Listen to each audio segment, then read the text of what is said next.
আপনারা কেউ কেউ হয়তো মনে রেখেছেন, কেউ কেউ হয়তো ভুলে গিয়েছেন।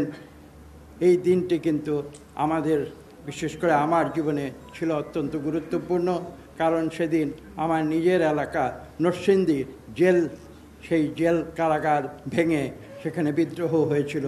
এবং সেদিন আমি বিশ্বের সবচেয়ে গুরুত্বপূর্ণ দেশের যে পররাষ্ট্র মন্ত্রণালয়, সেখানে তাদের একটি কথা বলেছিলাম।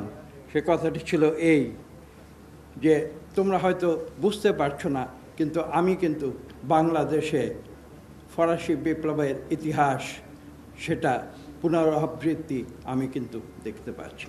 ঠিক তার 17 দিন পরে আপনারা জানেন 5ই জুলাই বাংলাদেশ থেকে ফ্যাসিবাদী আওয়ামী লীগ এবং তাদের যে নেতৃবৃন্দ যারা ছিল, 5ই অগাস্ট 2024 সাল, 36শে জুলাই 2024 সাল, সেদিন বাংলাদেশের ফ্যাসিবাদের দোসররা কাপুরুষের মতো পলায়ন করতে বাধ্য হয়েছিল।